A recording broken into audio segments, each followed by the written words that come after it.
కాదండి ఎక్కడైనా కూడా పని స్థలాల్లో వేధింపులు అనేది ఇప్పుడు టెక్నాలజీ డెవలప్మెంట్ అయినాక 24 గంటలు అందుబాటులో ఉండడం అనేది అంటే ఇప్పుడు మొత్తం కూడా ఇది ఒక రకమైన వేధింపులకు కారణమైంది. టెక్నాలజీని అభివృద్ధి చెందిన సైన్స్ని సద్వినియోగం చేయగలిగిన యంత్రాంగం ఇక్కడ కాదు, అంత దుర్వినియోగం చేయగలిగిన యంత్రాంగమే తయారైపోయింది. కాబట్టి ఇప్పుడు చాలామంది టీచర్లు కానీ అంగన్వాడీలు కానివ్వండి లేదా ప్రిన్సిపల్ మొన్న ఇట్లాంటి శ్రీకాకుళం జరిగిన ప్రిన్సిపాల్ కానీ అంటే 24 గంటలు తమకు అందుబాటులో ఇది రకమైన వాళ్ళకి హింస.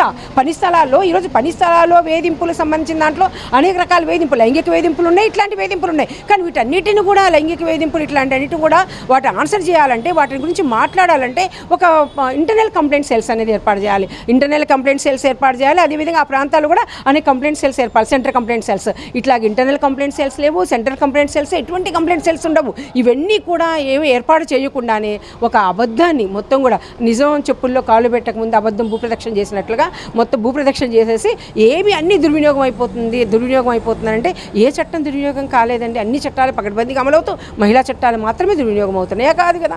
అన్ని చట్టాలు ఈరోజు దర్యాప్తు వ్యవస్థ, విచారణ వ్యవస్థలు పకడ్బందీగా ఉంటాయి.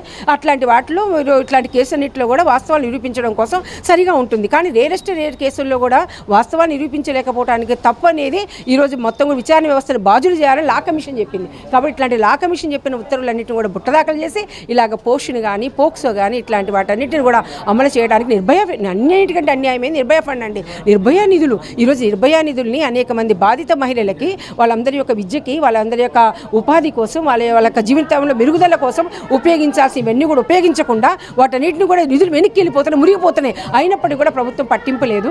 కాబట్టి వీటన్నిటిని మేము తీవ్రంగా ఖండిస్తున్నాము. సమానత్వ హక్కును కల్పించడం అంటే వాళ్ళ అవకాశాల్లో సమానత్వం కల్పించడము, వాళ్ళ కోరని వాటిని ఇచ్చి కోరిన వాటిని పక్కన పెట్టడం అనేది ప్రభుత్వం మహిళల గురించి పట్టించుకున్నట్లు కాదని మేము తెలియజేస్తున్నాం.